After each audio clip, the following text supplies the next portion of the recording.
Capítulo 16.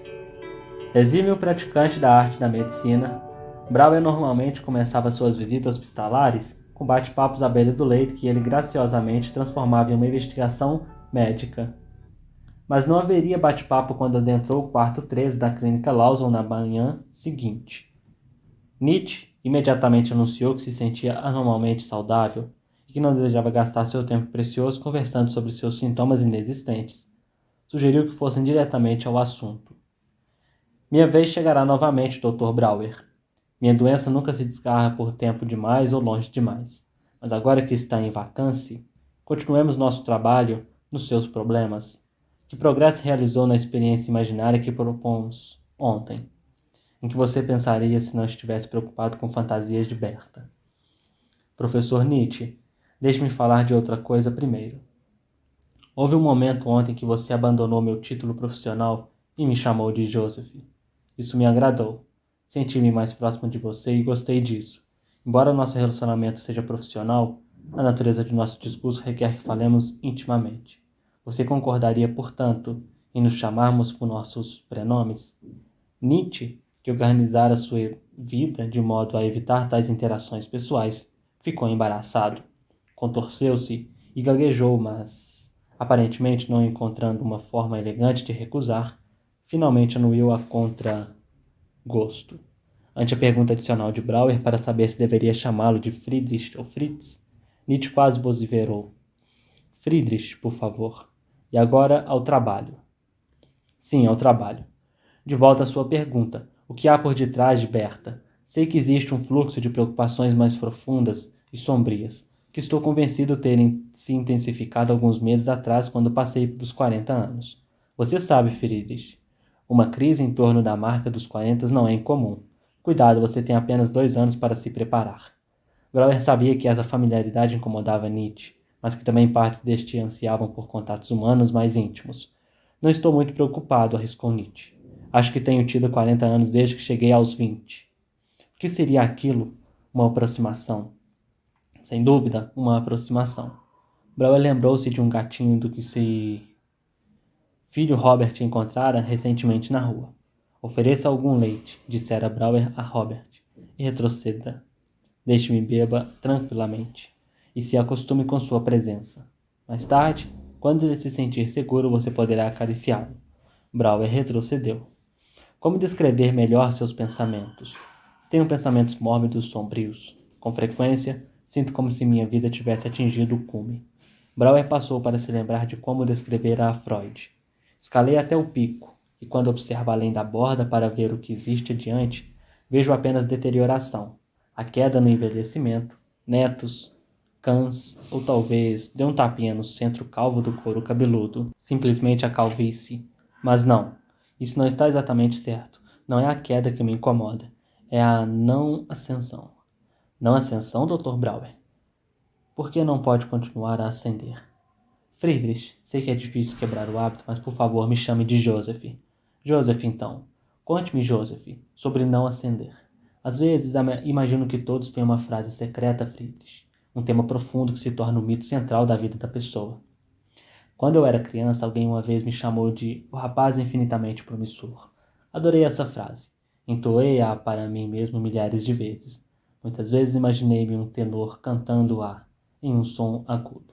O rapaz infinitamente promissor. Gostava de dizê-lo lenta e dramaticamente, enfatizando cada sílaba. Até hoje essas palavras me comovem. E o que aconteceu com aquele rapaz infinitamente promissor?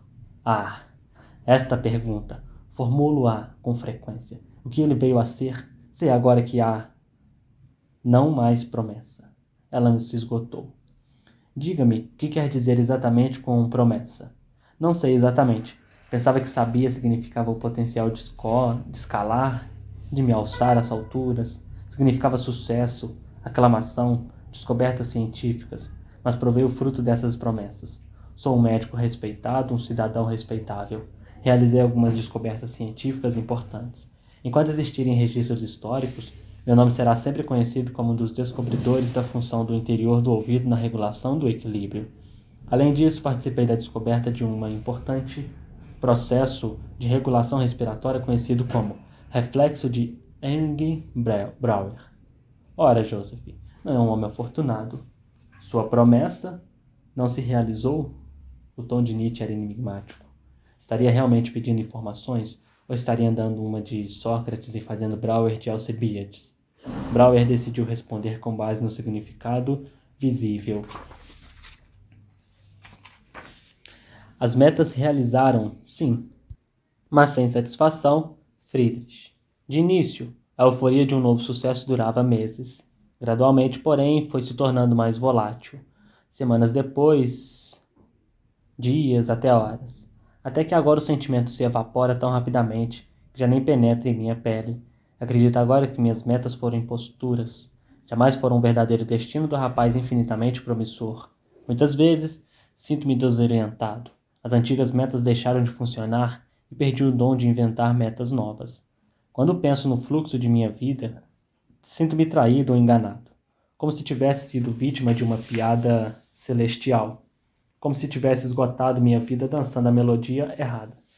Melodia errada? A melodia do rapaz infinitamente promissor. A melodia que sussurrei a vida toda. A melodia estava certa, Joseph. A dança que estava errada. A melodia certa com a dança errada? O que dizer?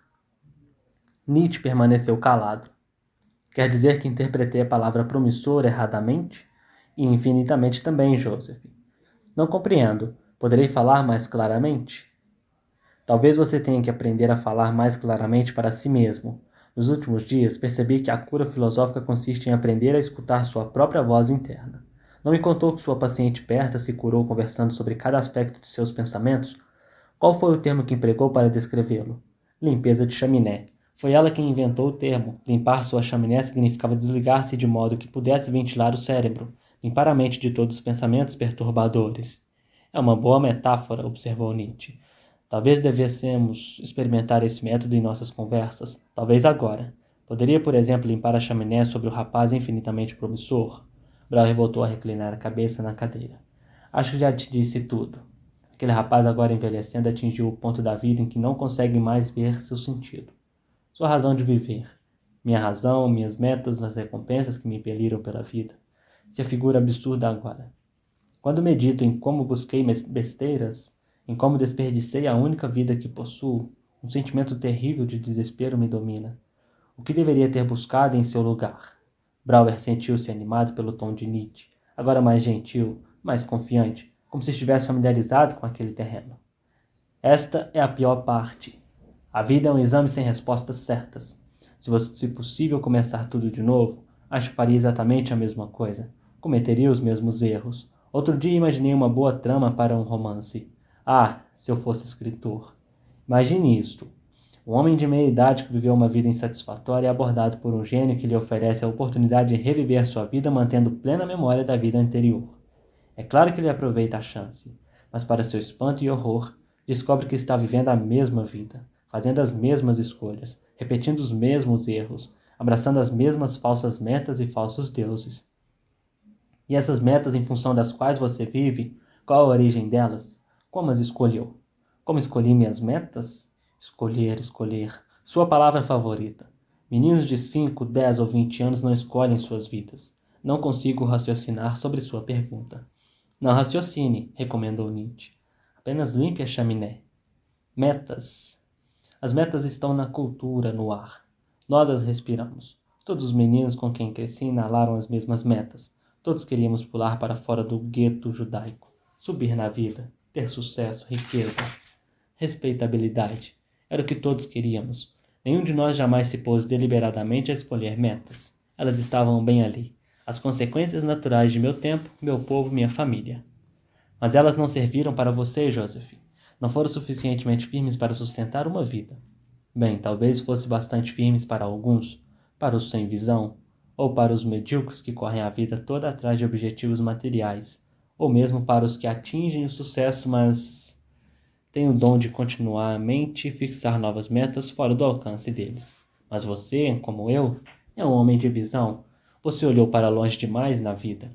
Você viu que era fútil alcançar metas erradas e fútil fixar novas metas erradas. Multiplicações por zero dão sempre zero. Brauer ficou arrebatado por essas palavras. Todo o resto, paredes, janelas, lareira, mesmo o corpo de Nietzsche se desvaneceu. Esperara toda a sua vida por essa troca. Sim, tudo o que diz é verdade, Friedrich, exceto sua insistência em que escolhemos nosso plano de vida de forma deliberada. O indivíduo não seleciona conscientemente suas metas de vida. Elas são um acidente da história, não são? Não tomar posse de seu plano de vida é deixar sua existência ser um acidente. Mas, protestou Brauer, ninguém desfruta de tal liberdade. Você não pode fugir da perspectiva de sua época, de sua cultura, de sua família, de seu... Certa vez, interrompeu Nietzsche, um sábio judeu aconselhou seus seguidores a romper com seus pais e suas mães e a buscar a perfeição.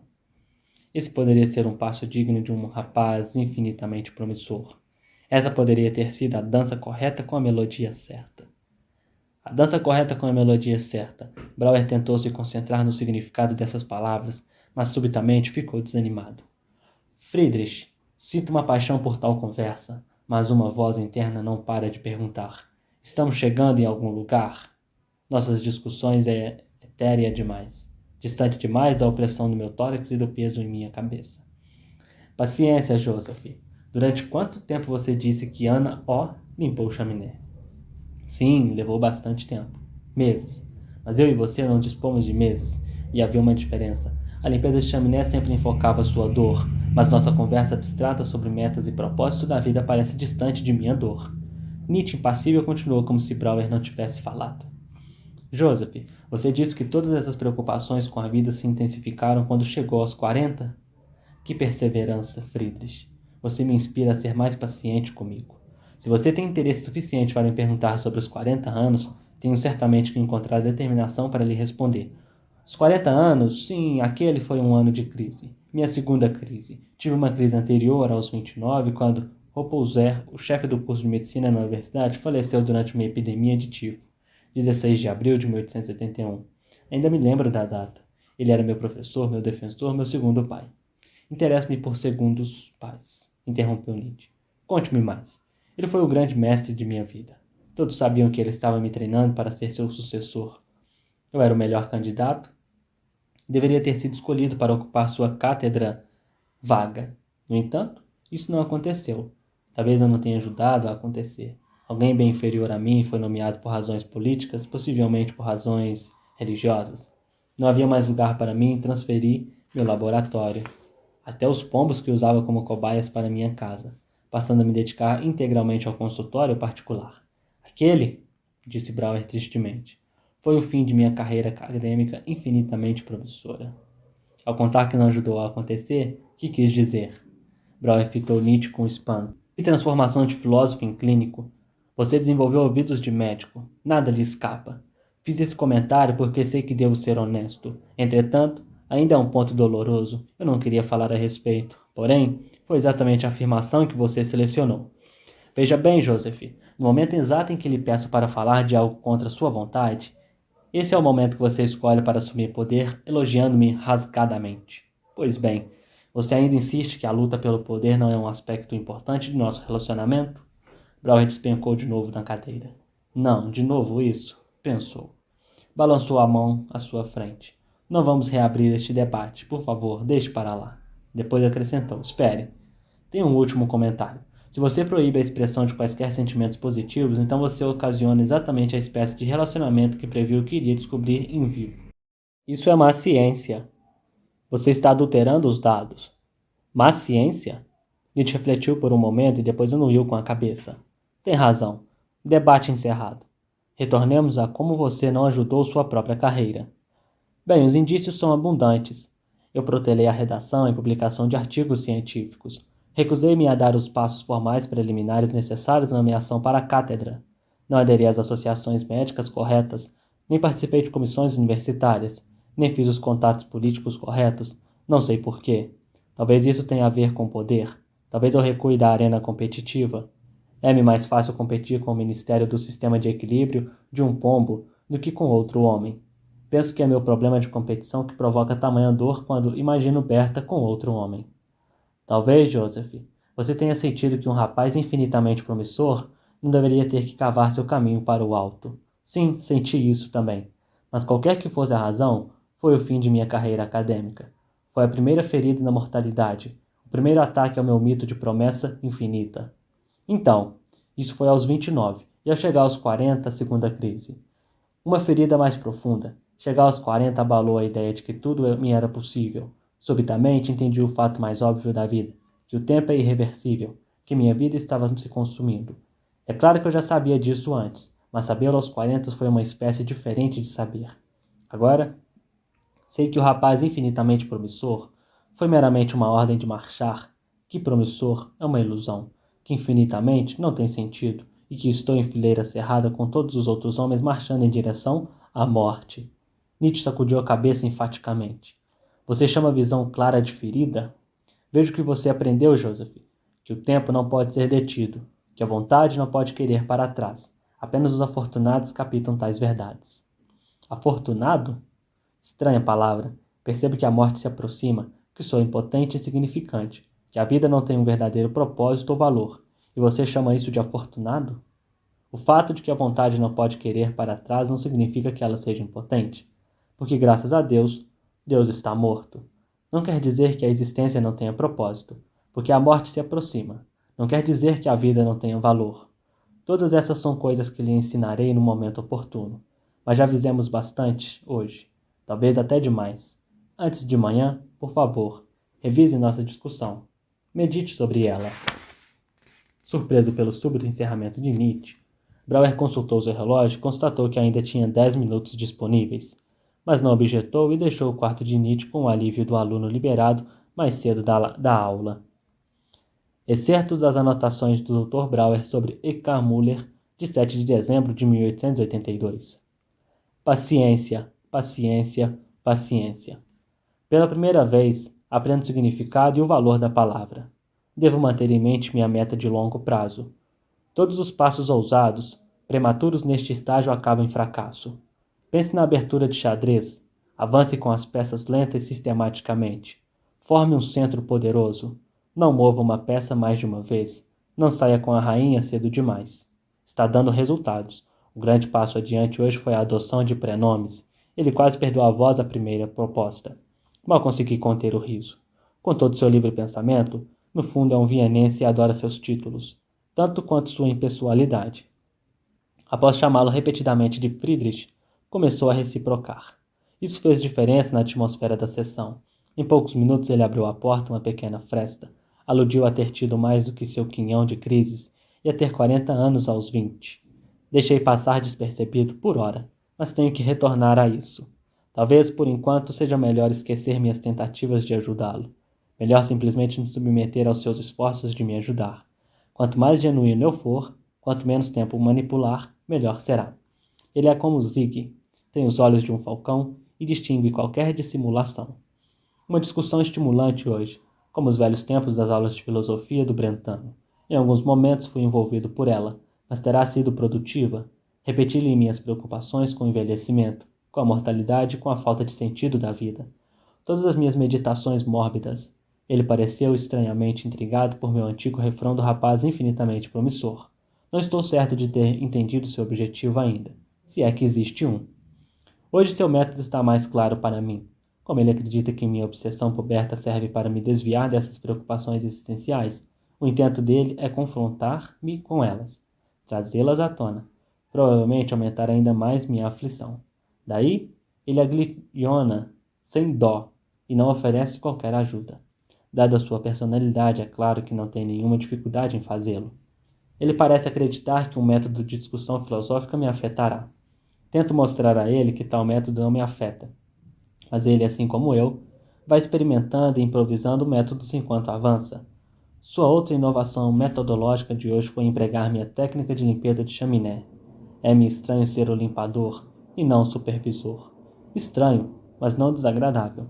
O desagradável e irritante é a sua grandiosidade, que se manifesta repetidamente. Hoje, ele afirmou que me ensinará o significado e o valor da vida. Mas não agora.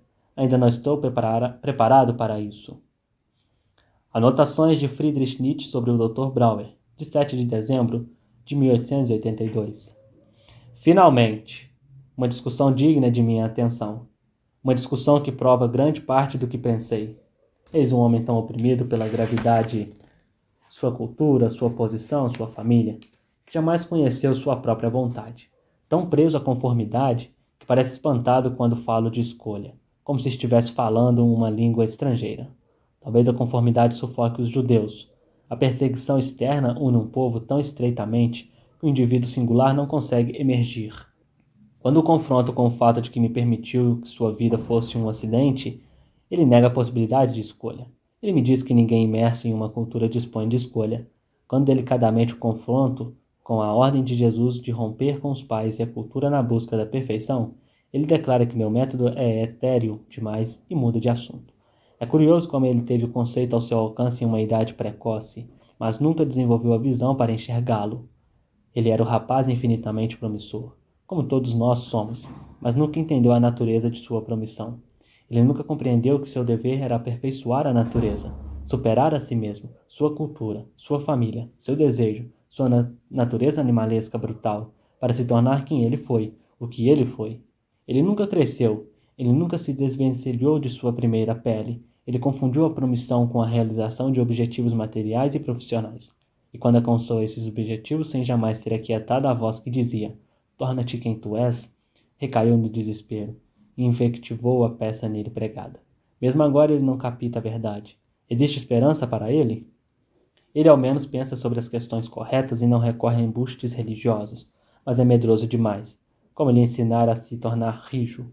Ele uma vez contou que banhos frios ajudam a enrijar a pele. Haverá uma receita para enrijar a determinação? Ele chegou à percepção de que somos regidos não pelo desejo divino, mas pelo desejo do tempo. Ele percebe que a vontade é impotente contra o assim se deu.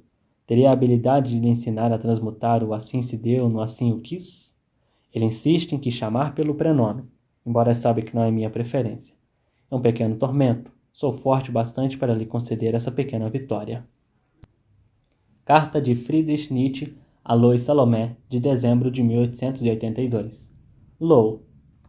Se eu sofro muito é irrelevante comparado com a questão de se, cara Lou, encontrarás ou não novamente a ti mesma.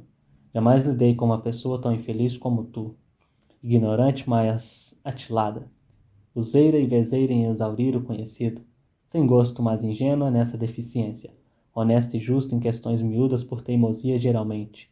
Na escala maior, toda a postura para com a vida. Desonesta. Sem qualquer sensibilidade pelo dar ou tomar sem espírito.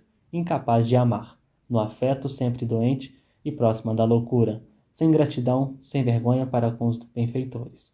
Em particular, irresponsável, mal comportada, rude em questões de honra, um cérebro com os primeiros sinais de uma alma, personalidade do gato, o predador na pele de animal de estimação, nobreza como reminiscência da familiaridade com pessoas mais nobres, uma vontade forte, mas sem um objeto amplo, sem diligência e pureza, sensualidade cruelmente deslocada, egoísmo infantil como resultado da atrofia e do atraso sexual, sem amor pelas pessoas, mas amante a Deus, necessitando de expansão, ardilosa, cheia de autodomínio em relação à sexualidade dos homens. Seu Friedrich Nietzsche.